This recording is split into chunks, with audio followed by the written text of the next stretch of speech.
Uh, Hi, everyone. Thank you for joining us and welcome to our final webinar of 2020. It's a bittersweet end to this crazy year, but we're happy to have had you with us. Thanks for taking time out of your day to join us and learn about the trends we've seen in self-storage. My name is Holly Fiorello, and I'm the Director of Marketing for CallPotential. And with me today, I have Peter Spickenagel, Director of Business Development for CallPotential. Peter is also an owner-operator and CEO of Citizen Self-Storage, as well as the president of Self-Storage Association of Michigan. And Peter will be sharing tips and trends based on this experience. Before we get started, a couple housekeeping items. We love keeping our webinars. If you look to the bottom of Zoom, you'll see a chat that you can panelists and attendees. And during the session, feel free to ask questions as we go or make suggestions. Especially this webinar, we're going to talk about some trends and tips and things that we see, and we'd really love to hear from you guys too, particularly any kind of technology that has made your life better during the pandemic. Go ahead, give it a try, hop into chat, let us know where you guys are joining us from. I'm located in Pennsylvania, Bethlehem, Pennsylvania. Peter, where are you joining us from? Detroit. Detroit, love it. And Alyssa? Naperville, Illinois. Nice. Great. All right. Well, let's get started.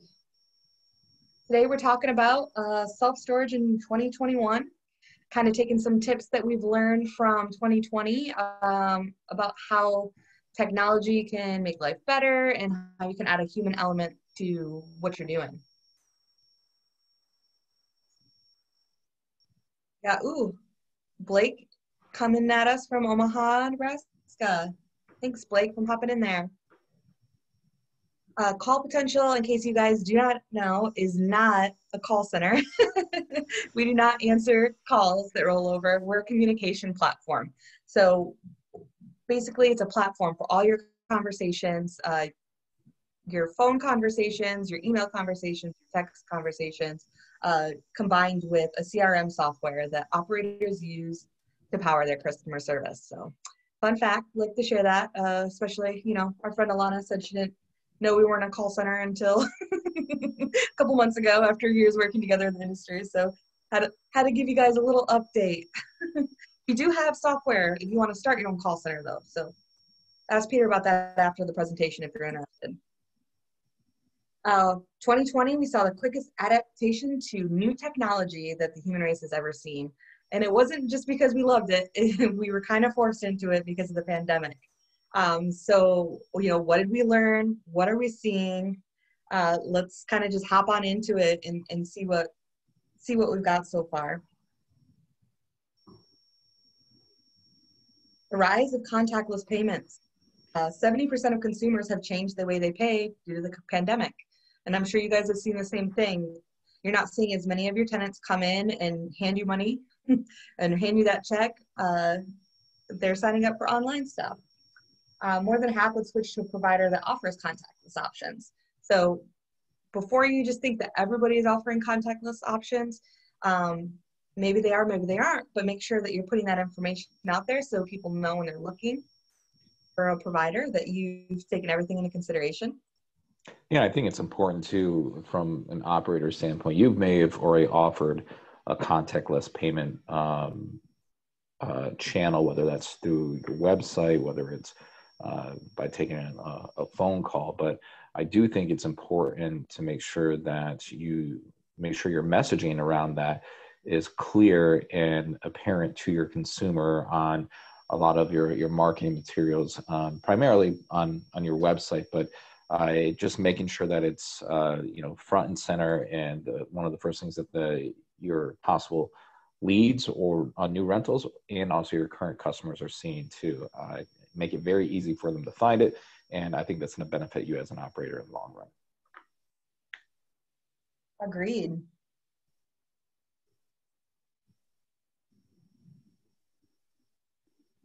Before we get into more of the self-storage side of things, we kind of want to look at some brands that have grown tremendously in the last year and how they're kind of bringing in more of a human element with the technology. To start off, talk about Pelaton. If you guys haven't heard me in my other presentations, it's It's my new love. But basically, it's not just an exercise bike. Peloton's more a technology company, a fitness company. It's streaming and workouts. And what they've done is they've taken a expensive piece of workout equipment, humanized it. They've made the instructors the product. You feel a connection with them. They've built a community. Peter also has joined the Peloton community, and we can give each other high fives if we end up on the same rides. Again, it's high quality video streaming. You can video chat. So they've really taken something that used to be isolating in your basement by yourself on a stationary bike and made it into such a community, human element type thing. Yeah, and I used to actually go to a lot of the spin classes around my area, and I really enjoyed that group feel and the motivation that you have around you. Everyone, you're kind of locked in one room for 45 minutes or an hour. And I was very skeptical on, would I be able to relive that type of experience through like a company like Peloton? And they've used that technology really well in the way they organize it to create individual groups within the community of Peloton bike riders. They encourage people to, beat their own record and use that technology to really push that human element into the riding, as opposed to just an app or a bike. And it's really kind of changed and set them apart from most of their competitors, is because they're able to figure out that human element of that technology and put it down through their app. Yeah, that's a great point. I've been working from home for 5-6 years, so it wasn't new for me in the pandemic. I'm used to kind of being here and having a baby and not leaving the house as much. So the technology that they have has brought me into the community and also brought you into the community, even though you've been used to being out. Really, that's kind of, I think, how they're just killing it right now, other than, some of their competition, which would be the gyms and the studios, unfortunately aren't able to operate. But they've grown 3 times their subscriber base in the last year alone. And it's not a cheap purchase. So what they're doing, I think, is really incredible for the community. Secondly, another brand that's just doing fantastic for the pandemic is Grubhub. And you may have different ideas about whether or not it's a good service or a bad service, but really what I wanted to call out for Grubhub and what they're using and how they're kind of using a human element for the delivery service is the fact that they're putting you in contact with your delivery. So before using technology with Grubhub, you'd have to call and you would talk to someone on the phone, but you might not know who you're talking to. You might not know when your food is done, when the delivery driver gets your food, where they're taking your food, how many stops they have before they come to you. You just know you ordered a pizza, and at some point in time that pizza is going to show up, hopefully, at your house.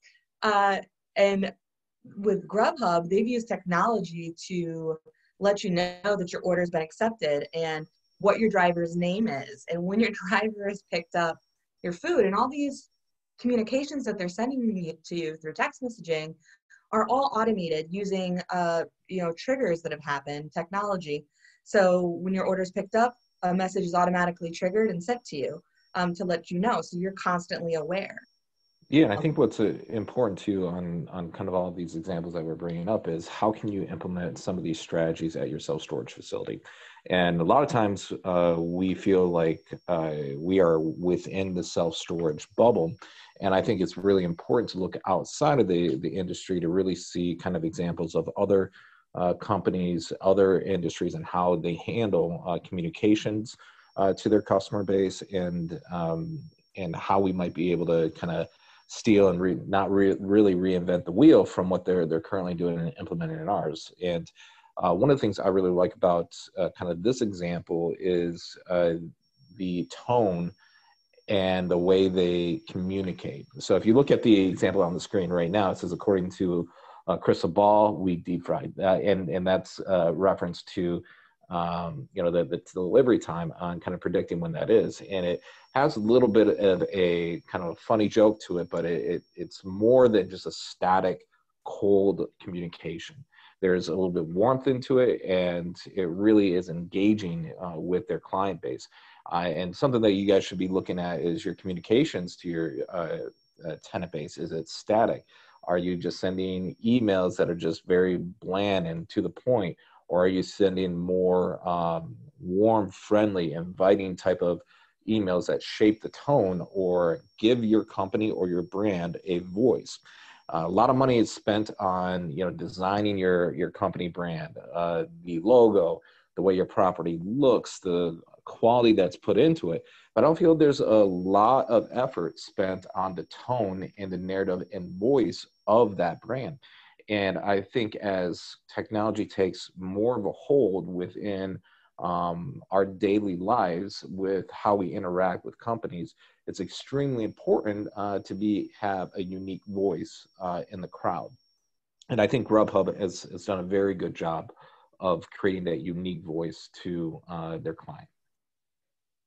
Absolutely, I agree. And also the automated communication and using the personality, like you said, that's a tool for the delivery driver. The delivery driver doesn't have to stop and take time and send a message that they're on their way to give that person an update. The system's doing it for them. The system's fostering that relationship, fostering that trust by using intelligent automation.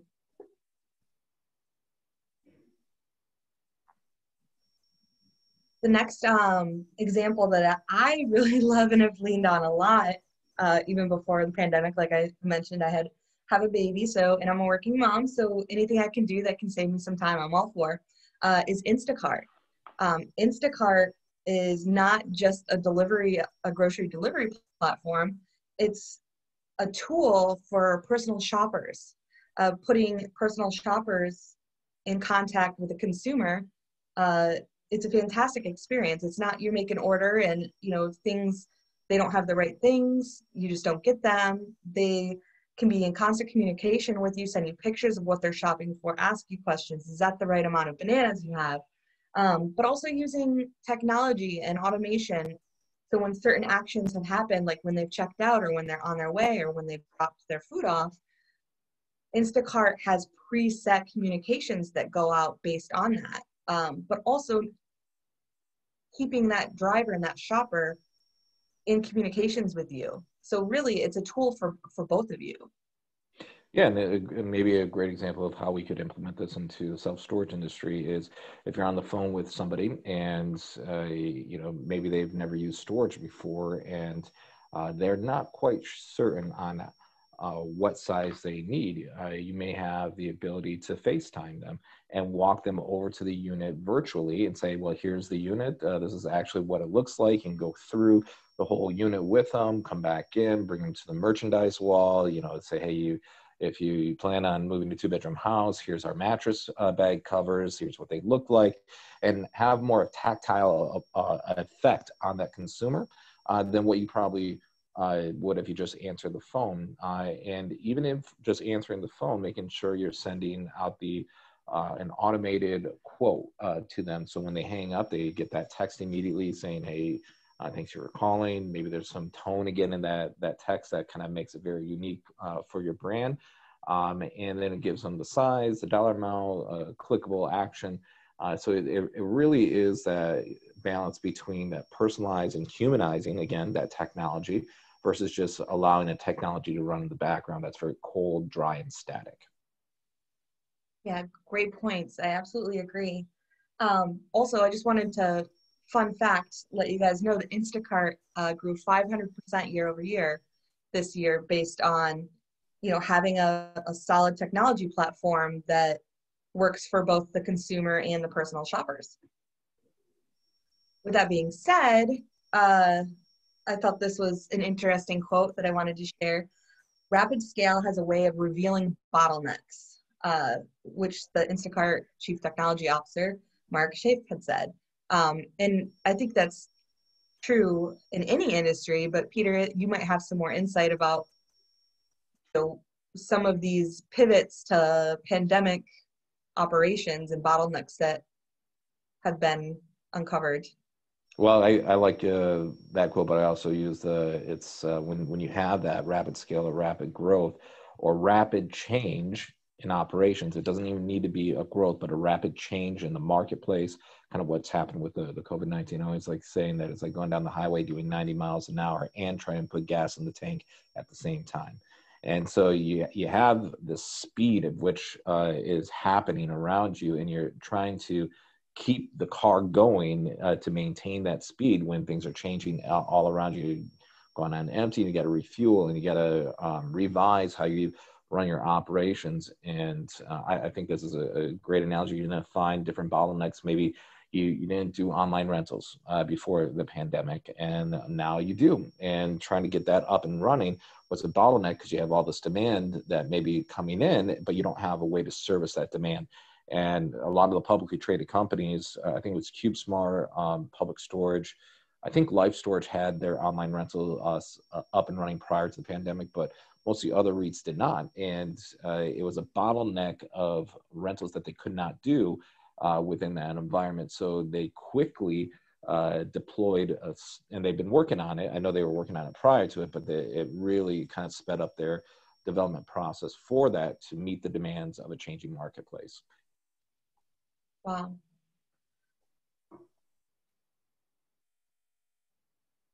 Sorry,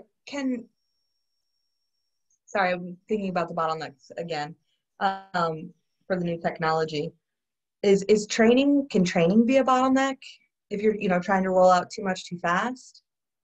Well, I think it's how you train, really more about not really the speed, but how you train is the most effective thing to kind of alleviate bottlenecks. If you're using technology to help, you can offset a lot of the time and labor according to that's required to train that person. You can use an LMS, learning management system, to do it, and that's a technology-based thing where they watch videos, take quizzes to help with that training, speed up the adoption rate for employees. Awesome. All right, let's, Peter, talk about some of the pros and cons of launching some new technology. Yeah, so anytime you do anything new, there's always pros and cons of it, and there's always a shift in, adaptation from an employee base, either then toe the company line with new policies, or there's going to be pushback, right? So some of the cons could be an employee who's just set in their ways. They don't really see why technology is really important, and that they shouldn't have to change their ways. Is a con with in your organization. You really want to have employees who embrace that change and understand it, but that also comes down to clear and concise messaging from top-down approach on why you're doing this, why it's going to enhance the business, why it's going to make their job hopefully better. It's really a tool, but it could be a con if you don't have that strong employee adoption of those new changes. But with a lot of technology, there's that whole automation of automating processes and tasks that your managers would have to do that a system can do automatically, as well as put that personal touch on there. And I'd rather have my managers do what I think they are been hired to do, and why I hired them is to sell, to really have those great relationships with potential leads, sell the property, do revenue generating task and responsibility versus just being order takers or being payment processors. If you have a system that can process payments automatically for them or send reminders automatically, why not allow that system to do that, to free up the manager to do what they hopefully are passionate about doing, which is connecting with people. And I'm a big believer in relationship selling. So if you hire somebody who really cares about building those relationships, it really frees them up to do that with potential renters and also with current customers by allowing an automated system to take care of some of those tasks. And it's a more reliable system too. So maybe your manager comes in and you just forget to send the reminders for that day. Well, if you have an automated system that automatically sends out payment reminders, you don't have to really worry about the manager remembering to do that on a day-to-day basis. And so that tech really creates efficiencies with operations, creates operational controls. So if you want to make sure that things actually happen within the time frame, it does. But it's a really, you have to look at technology and use it for the best that you can within your organization, while again having that human relationship and human touch with your tenant base and consumers. You're getting a little ahead of yourself. There you Peter go. knows his stuff.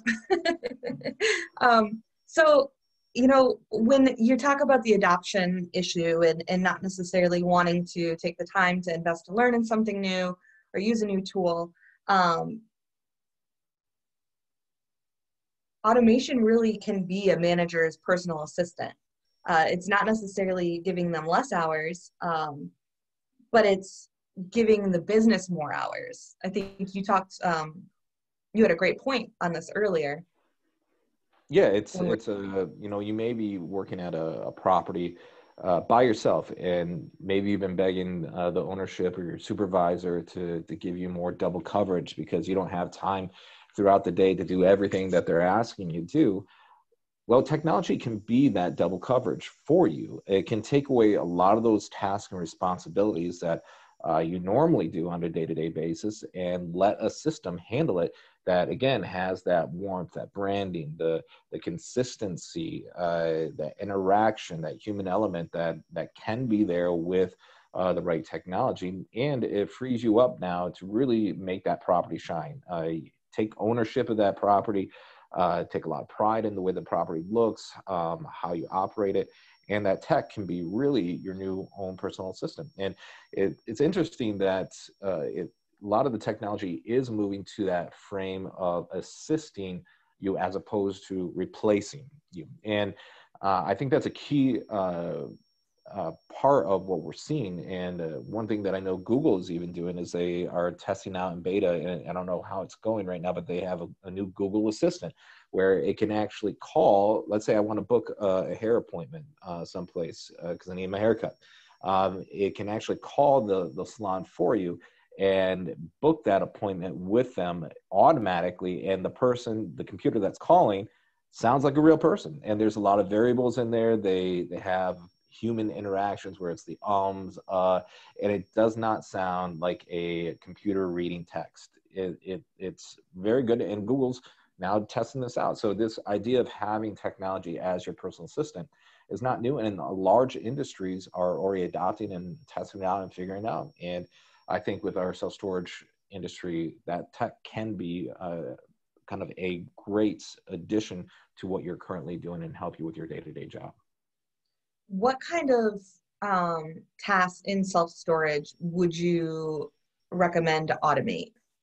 You know, we've been talking about this, is the, you know, past due reminders, you know, payment processing.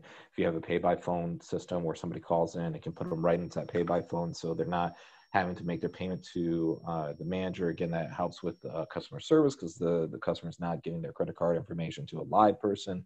With you know, identity theft and credit card fraud, that kind of helps people feel a little more comfortable by making a payment to a computer versus to a live person. Automating your follow-ups with your customers. Maybe there is a drip campaign that you have to just try to, you know, say happy birthday to your tenants, and you have every year, maybe because we have their birthday, hopefully within the system, your property management system, you can send out a birthday reminder through your text or email. There's just a bunch of different things you can possibly do that really helps with that job. And the big time saver, I think, is that collection side.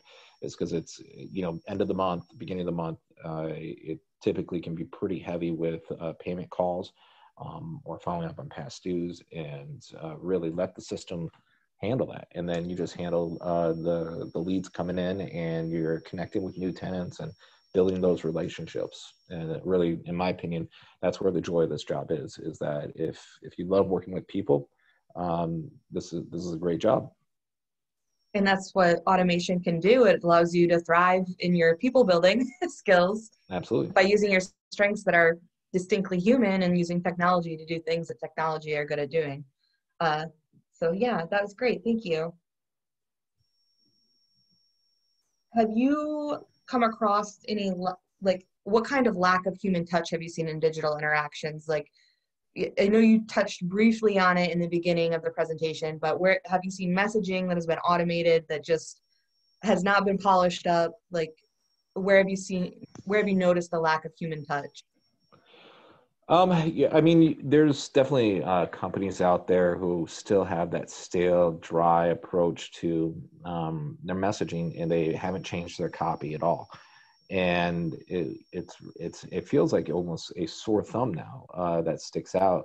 That if you don't have a unique character or voice to your messaging, you're kind of the sore thumb now, because there's so many people that do. You're now standing out if you don't. And I think one example of a good one that I mentioned earlier is Wendy's. If you haven't followed Wendy's like Twitter feed at all, it's really, really funny. And they call out McDonald's and Burger King in their stuff, and their responses back to people's tweets. It's really a unique voice that I thought is good. I don't eat at Wendy's much, but but I still know it because it. Sure you don't. Yeah. I swear. But anyway, they know how they figured it out. They knew how to put that human touch. Whether you like the humor or you don't like the humor, you know of it for sure. So it's that old, any press is good press, good or bad, right? Yes. But it's a unique, and you stick to your voice, and whatever works for your company should be unique and organic. It shouldn't be a forced voice. It's something should be unique to your company. So also, if you're not using any automation, first off, just jump in and use it with whatever templates that you can find, and then make sure you put it on your list to go back and change it to your own brand voice, like Peter was saying. Personalize it. If you were having that one-on-one conversations, how would you do those? Absolutely. So here's another idea for adding personality and a human element while we're all social distancing, is using video. It's really easy to use. It's just been gaining momentum for, year after year, the last 10 years, I'd say, and kind of, peaking right now. Who knows what next year will bring. Content's key. It's update and publish often. Content that informs, entertains, connects, keeps your customers informed. Like Peter was saying earlier about, using videos to walk them through. I don't know if you have any more you want to share on that. Well, just another example. Maybe you get done with a lead and follow up. You want to take your iPhone and you take a video of yourself walking out to the property, opening up the unit and saying, hey, this would be actually your unit. It's right here. And then, you can customize your follow-up with an email with a video in it. It really is important. I think a great example is just even this webinar. Before, I probably wouldn't have had my video on, and it was just a slideshow. And I think now a lot of people are adapting to video, adding that more personal touch wherever they possibly can. And I think it's absolutely a huge thing, and being up to date with the times too, and having like relevant videos based on what's going on right now. And it's not as hard as it used to be. And a lot of the cameras on iPhones or your Samsung or your Android, actually it's fairly high quality, and you can do something very good with it. So you don't have to have this, Hollywood produced type of video. It's just important that you have that engagement, and it has to be short, concise, and to the point, because people's attention spans are very short. But if you have content that's good and valid to them, it may be effective for your operations. What we like to call in marketing, consumable. Exactly. So speaking of engagement, I want to share a couple things. One is a video example of how we do company culture, weekly engagements, and then I'll also show a self-storage video that Peter recommended for having a good brand voice and just a fun consumable video to watch. This is what we're going to share right now is a tool called Vidyard. It's free, and basically it's just a real quick and easy way to make a video with, using your laptop or your phone. You just basically press a button, you record, hit stop, and then you copy paste a link. There's no uploading it to YouTube. There's no emailing it or having to text it and making sure everyone's got the right formats.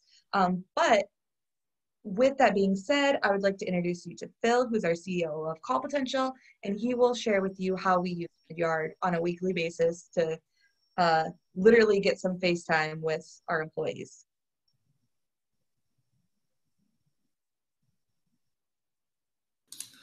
Hi, Holly. Hi, Peter. Hello, webinar attendees. Thanks for joining us.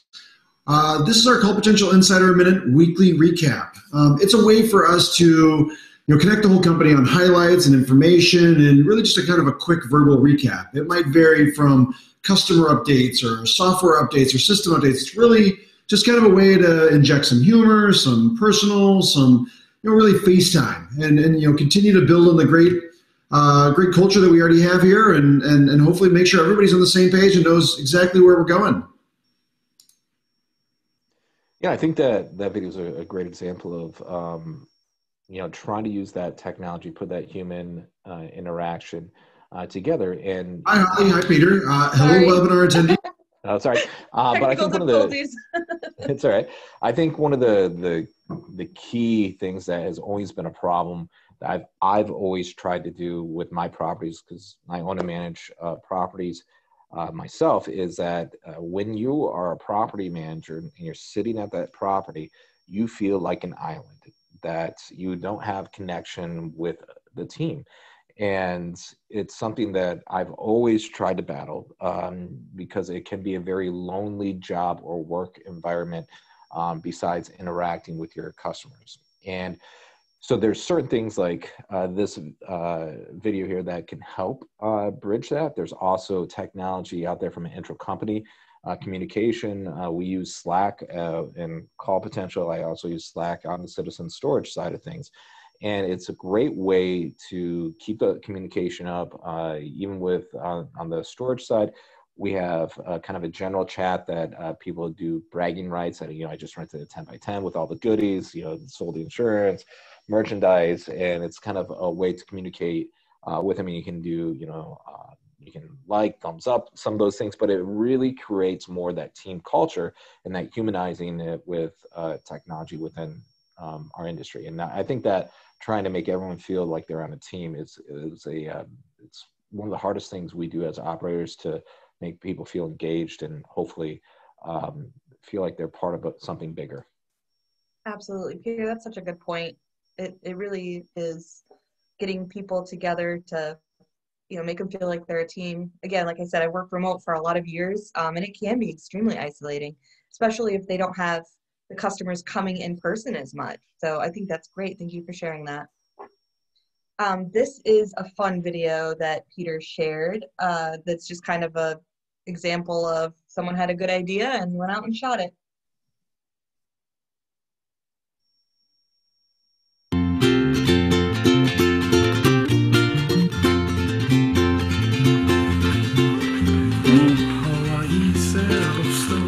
All the products, stock 40, all the water, and all the toilet paper.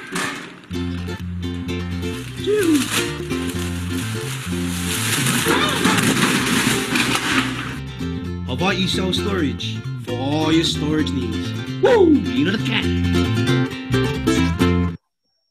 So what was that, 30 seconds? Yeah, 30 seconds. Pretty quick. And it was fun, right? Pretty quick, and I always like a lot of the videos that they do. It's up with the times, it's funny, and it's engaging. So I always like seeing that, and it didn't take that much to create that. I agree. And if any of you in the audience have any awesome marketing videos, please send them to us and share them. We'd like to kind of do a highlight reel at some point in time. All right, so Peter, here's some examples of ideas for good brand voices. Does this go along with your recommendations? Yeah, absolutely. It's Yeah, I would always say to, like I mentioned, it shouldn't be a forced voice within your organization. Don't try to be something that you're not. And, it's really important that you find yourselves in something that's an organic voice that works for you guys as a company.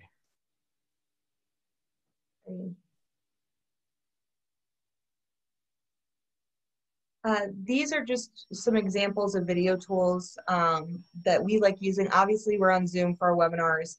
We use them. We also use them for our conference calls, our team meetings, and we've been doing virtual company parties. So, just kind of sharing some of those culture ideas. The next slide, I'll go into a little more of some of the things that we're doing to kind of have some fun. Vidyard was what I shared with you from the message from Phil. We also use them in one-to-one videos because, again, it's super easy to use and quick to make, and it's that one-to-one interaction that we're missing, not being on the road and seeing everyone in person. So we really liked using that. And Alyssa recommended ClipChamp, which is a quick video editing tool. Kind of, if you guys are familiar with Canva, how you can make quick social media images, ClipChamp is kind of owning the spot in quick and easy video editing. So, even if you don't have those video editing skills, it's something you can use. For just some tips for company culture, I know we're coming up on the holidays. So, what we've done at the beginning of beginning of April, we started doing once a week kind of social hours where it would be open. Anybody who wanted to come could come. Anybody who didn't. And we played games over Zoom. So one of the games that we found worked really, really well with Zoom is from a company called Jackbox Games, and we'll go over that shortly. We also missed dining together. So we discovered that Grubhub has a corporate account where we could send budgets to our team and they could take care of the ordering. We're all having lunch at noon. They've got a voucher for a certain amount of money, and they can order from their favorite restaurant, which is great because, Peter's in Michigan, I'm in Pennsylvania, most of our team's in Naperville, Scott's in Arizona, so we all still had that experience over Zoom without having to try to coordinate ordering delivery ourselves for remote teams. And then also Donuts, which is in with Slack. So Jackbox Games, these games are super cheap, and basically we just play one of these games. I share my screen on Zoom. My team is logged in on Zoom, or they can log in from their phones, and we're always all about competition. So we just play these games where it's like either guessing what there's drawing or kind of like a more PG version of Cards Against Humanity. It's been really, really fun, and it kind of kept things a lot lighthearted. Not obviously, but we're not doing weekly anymore. We're doing monthly. We started doing weekly when we thought it was only going to be a few weeks that we were going to be not allowed in the office. But it's a great thing to do. So if you family parties, whatever, recommend it. It's great. Donuts is a Slack integration that basically Slack is that messaging channel that Peter was telling you about, that you can have channels for your team and locations to kind of create that camaraderie. So what it does is it can regularly, randomly introduce your team to have one-to-ones, like 10-minute coffee break, and you just jump on a Slack video, which is also free, and you talk. You just get to know the actual person. So it's like those water cooler interactions that you'd have had you all been in one office. And it's not overwhelming where it's every day. It's once a week, 10 minutes, you have your meeting, and it's done. And our team also takes selfies during that meeting, and then we vote for the best one. So it was just another kind of just fun, free thing to do to kind of keep everybody engaged. And again, Grubhub should pay us because I'm talking about them too much on this presentation, but really like the Grubhub corporate account where we could just send a budget. Our team has, they have to be able to eat it or order it, have it delivered between a time period. So if our meeting's from 12 to 1, they can order it then. If they don't use it, it's gone. You can decide however you want those customizations to be, but it's really kind of, again, helped us break bread as a team. So, I mean, that's kind of it, what I had for company culture. Peter, do you have anything else that you're doing at your stores? There's, from a cultural standpoint in building a great sales team, I think it's really important that your team actually hears great sales calls, right? And I think that it creates a great sales culture within the organization. And we use a module with CallPotential at my stores that it automatically sends out calls for our managers to grade, evaluate, and say, hey, this person did a really good job on this call, or they, maybe they didn't. And then that's a learning point for them too, is like, well, what would I have done in that situation? And they can give suggestions on what to do. And so I believe once people actually teach a subject, they become an expert at that subject. So you make, it gives that peer-to-peer recognition among your staff, and everyone kind of grows and elevates that company culture from a focus on sales. And we also have a thing called Call of Fame. So if you hear a great one, they can book it to the Call of Fame, and it's on the list, and it's a good recognition thing. But again, it's using technology, putting that human touch in there with a goal to drive the quality of sales higher and elevate us as a company. Such good ideas. Excellent point. Thank you. We've got a little bit of time for Q&A. I see one question coming in. I don't know if there's any more questions. Anybody in chat? I got a question I'm going to pop up here now, Peter. Blake asks, do you know of a way to send a text to a tenant when they arrive at your site and invite them to the office for a donut or coffee, or ask them to stop in with new bit of info you need for their account? Well, I guess I don't know of a automated way to do that, but you can use technology to do it. So let's say you're sitting at the office and you have your gate software in front of you, and then you see that somebody punched in their code. It typically, jumps up on the screen and lets you know that somebody new is entering your property. You could quickly then go into, I would use probably, I'm a little biased here, but I would go into CallPotential. You can quickly come up and you can have templates, and you can go into that tenant's account, select that template and hit send, and immediately they get that text. So that might be one way of doing it, is just monitoring your gate activity and then be able to do it. But I like that idea too. I never even thought about that. It's a pretty good one. You might have a coffee station. I don't know if a lot of people will take you up on it right now, just with the contactless and wanting to make sure they don't go into enclosed spaces with the pandemic. But I think that adds a little bit of warmth and inviting thing. Also, it may, on the downside of that too, they may think, oh, Big Brother's watching, which could be a positive thing. So they don't do anything at your property that they shouldn't be, but also they may not enjoy the text either. So a lot of times you got to kind of weigh the benefit, what the customer would react, but it might be a pretty good idea. It might be able to sell more merch too as a result. If they come into the property, have a cup of coffee, or give them a bottle of water, they may buy something while they're in there. I mean, I'm not going to say no to a donut. I might have to come in and say hi just for a donut. That's right. And Blake says, or send a video to a new customer when they arrive to tell them what to expect, lock, etc. Yeah, absolutely. And you can use move-in date as a trigger for messaging. Absolutely. So yeah, so like if they're moving in on Friday, you can set, the day before that they get the welcome email with what they need to know about moving in. And even the morning of, you could send probably that text too, if you know when their move-in date is, right, Peter? Yeah. Maybe you use it in conjunction with I always mispronounce it, Vinyard or Vinyard or whatever. Yeah, Vinyard, and you already have a pre-recorded video, and you have that link, and then you just populate that link into your text or email. That is part of your automatic workflow based off the date needed. So maybe if they need it on the 15th. That automated thing goes out first thing in the morning without manager's interaction, and you already have the clickable link in there. It might be a great way to engage them through video. So absolutely, you can use multiple technologies and combine them into one to get to hopefully that personalization that you're after. Great ideas. Thank you, Blake. Two more questions. Alana asked, with everyone having their own personal kiosk with their smartphones, what do you think will happen with the actual kiosks at locations? So it just depends, I guess, on your business model. I think there's a company out there now trying to really push the video, two-way video back and forth with an integration into kiosks. I know there's companies out there that already do that, but they have this company has a different approach to it.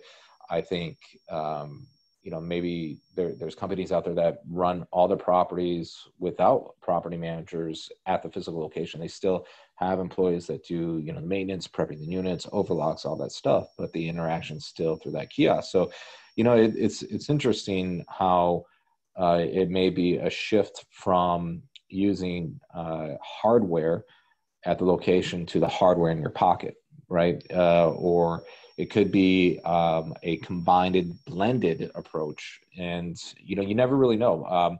It all depends on what you want, how your company runs, and,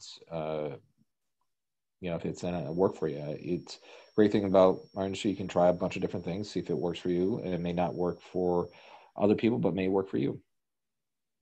Garrett asked if you have any data or metrics on penetration from online rental success. What percentage of rentals? Yeah, so we don't have, I don't have the numbers right in front of me, but I can tell you we saw a huge increase as far as percentage of online rentals, because we offer online rentals through our website. I think, the jury's still out on the user interface on what is best to capture the most online rentals. Whether, when you click rent now, does it take you to a different website?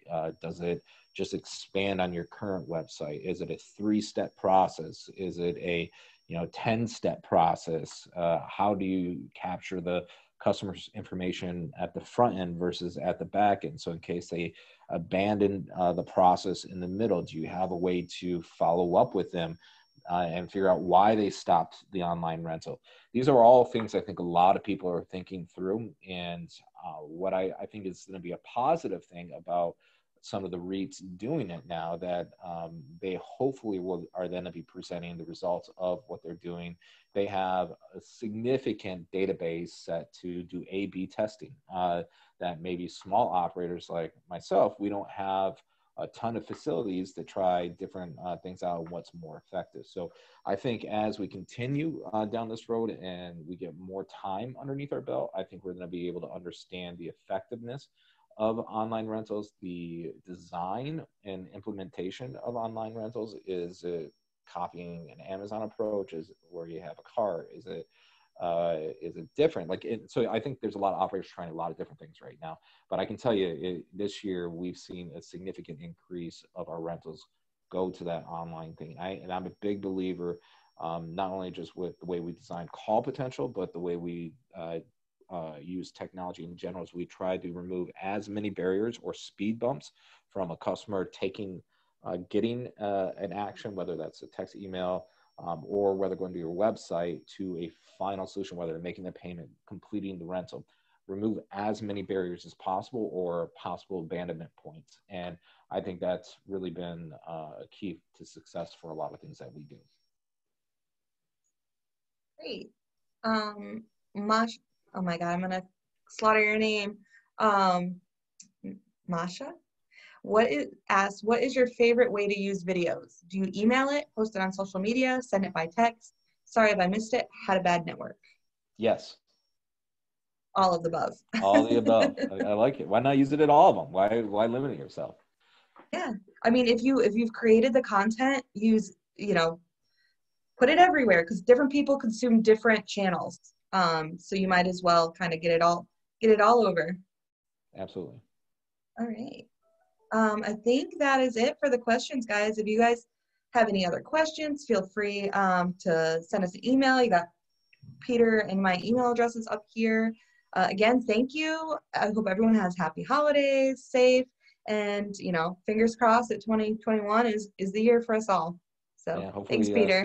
Absolutely. Thank you, everyone, for joining. Hopefully we'll see some in-person shows coming up, because I know the SSA just announced that they're having theirs in Nashville, and I think ISS is still holding firm in the summer for Vegas, and I can't wait to see everyone in person. But thank you for your time today, and I appreciate it.